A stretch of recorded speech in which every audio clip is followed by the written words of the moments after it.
Graciela Ocaña, actual diputada nacional por Juntos por el Cambio y exministra de Salud. Graciela, buenas noches, gracias por estar con nosotros. La primera pregunta que le quiero hacer es que estamos a pocos casos, un poco más de 700 casos de llegar a los 100.000 muertos, una cifra muy importante, muy grande, inesperada, nunca se esperó semejante cifra. Le quería preguntar su evaluación de cómo por qué pasó esto, si tenía inevitablemente que pasar, si hay alguna responsabilidad política en el tema. ¿Cuál es su opinión? Buenas noches, Joaquín. Yo creo que lamentablemente los 100.000 argentinos que han perdido la vida, se vinculan con el manejo de la pandemia.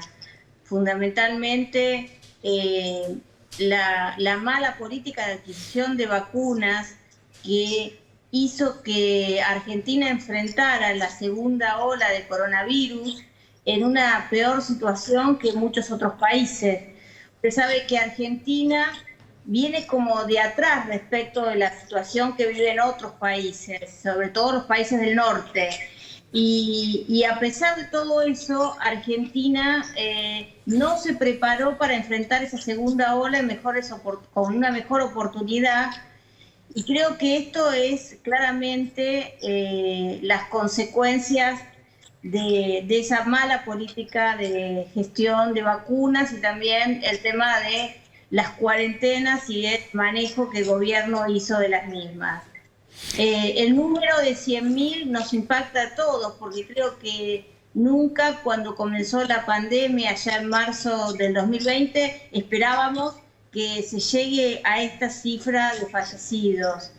Y da mucha bronca porque quizás muchos de ellos pudieron salvarse si por ejemplo, se hubieran aceptado las vacunas de Pfizer y no se hubieran encaprichado en no resolver los problemas para poder contratar con esa empresa. Argentina hubiera accedido a más vacunas y creo que hubiéramos tenido una oportunidad u otra oportunidad y muchos argentinos hoy la tendrían. Graciela, usted habló justo de Pfizer, pero se firmó un acuerdo con Moderna, con el otro laboratorio norteamericano, para que provea vacunas, pero para el año que viene, no para este año. ¿Por qué cree que se firmó acuerdo con Moderna y no con Pfizer?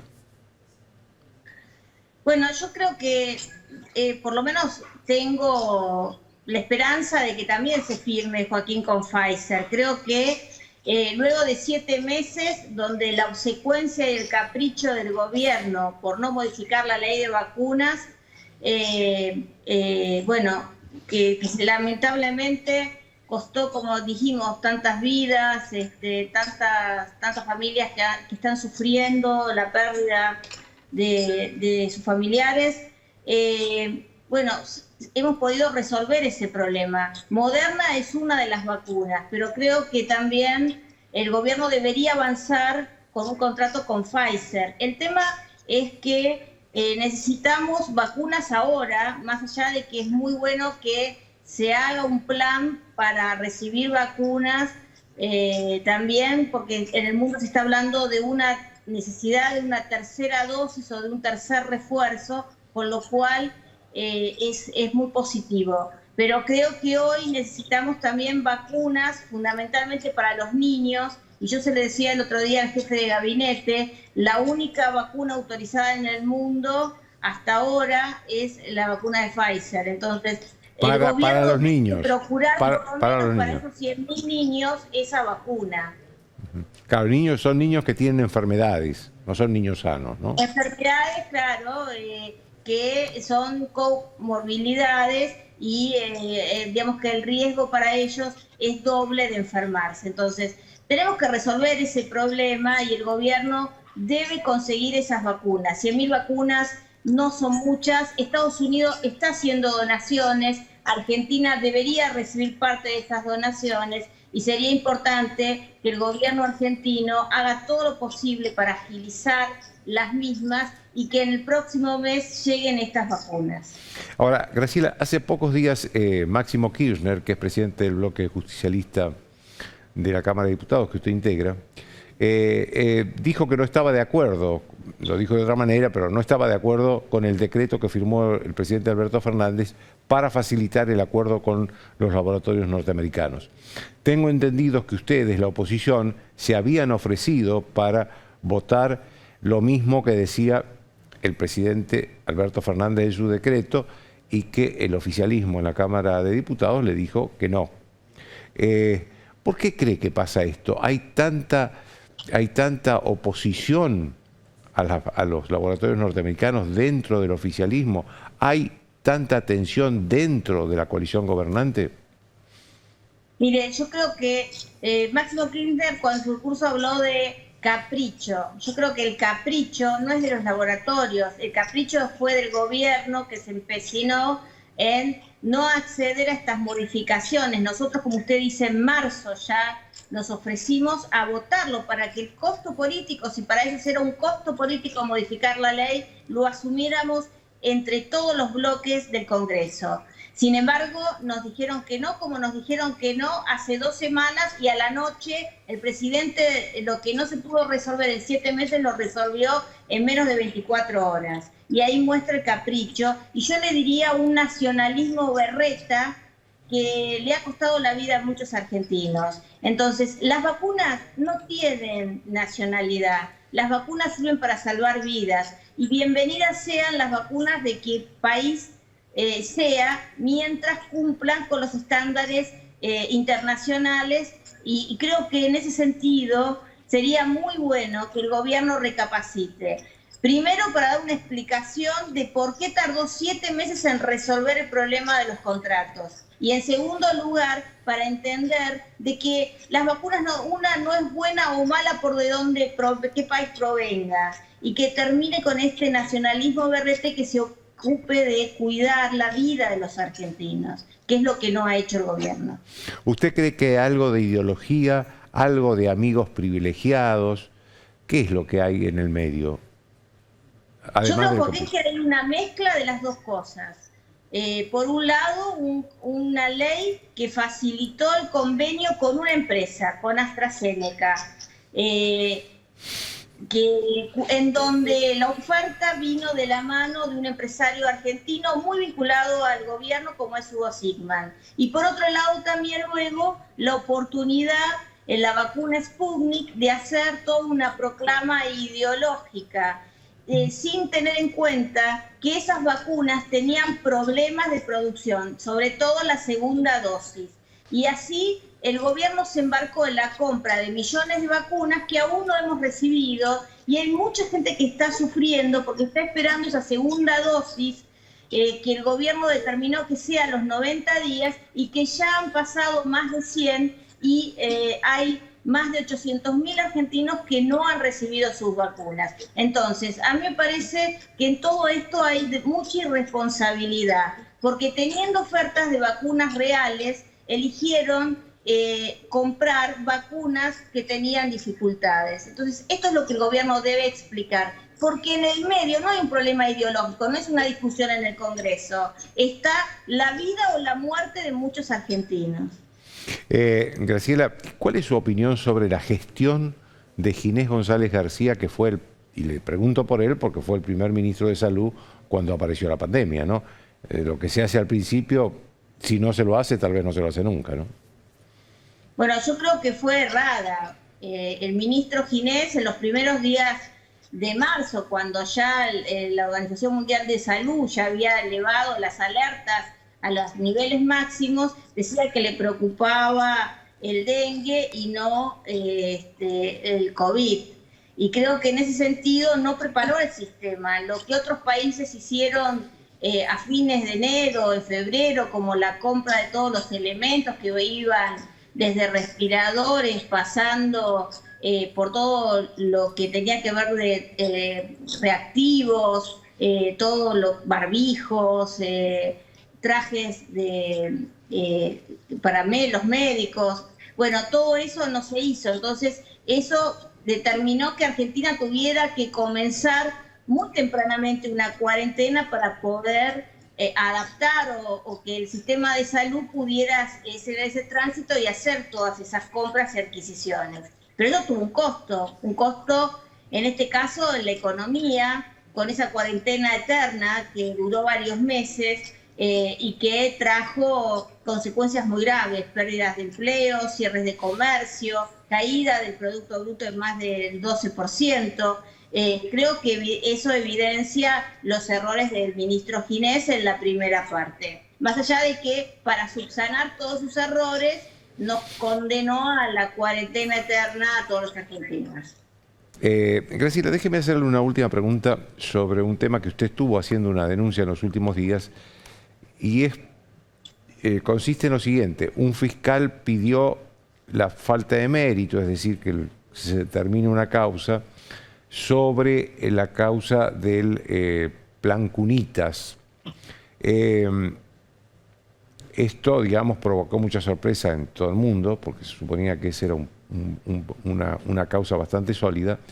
Y yo le quiero preguntar su opinión sobre esta decisión de este fiscal, pero también que nos explique brevemente en qué consistió esa causa del plan Cunitas.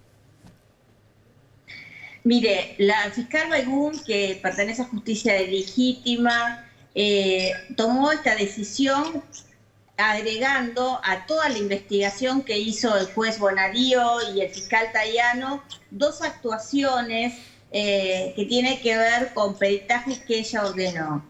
Y aún a pesar de que los resultados de esos peritajes, por ejemplo, la fiscal Baigún establece que los precios de fábrica del kit, se trataba, el plan Cunitas era la adquisición de un kit para mamá y bebé recién nacido, para las mujeres que recibían planes sociales. Graciela, un momento, ¿en qué consistía ese kit? ¿Qué le entregaban a la madre?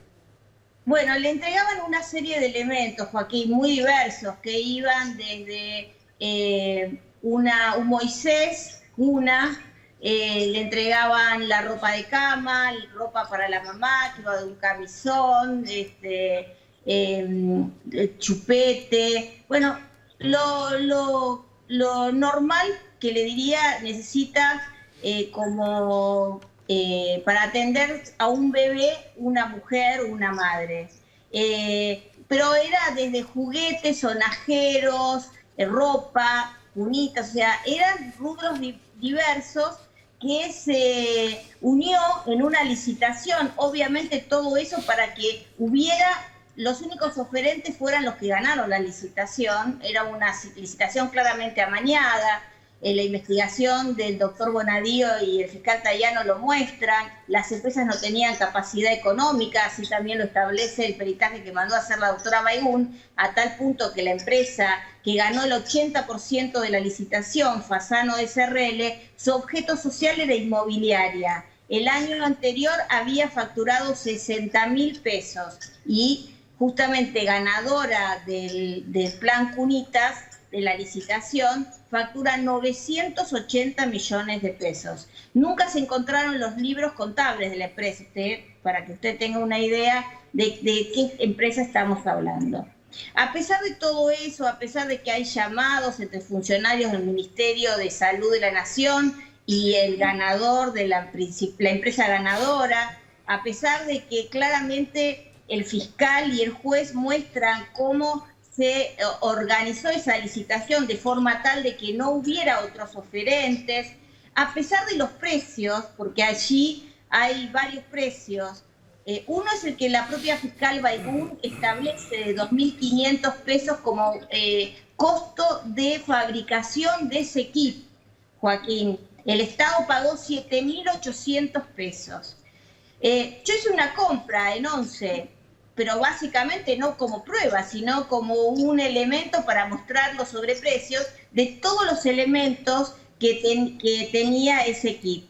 Y el costo en 11 de distintos negocios minoristas era de 4.000 pesos. La fiscal sabe lo que dice, que a ese costo le falta colocarle los gastos de la ganancia de las empresas y los impuestos. Parece que la fiscal cree que el comerciante que tiene su negocio no paga impuestos y por lo tanto no está cargado en el costo final del producto, ni tampoco que tiene ganancias.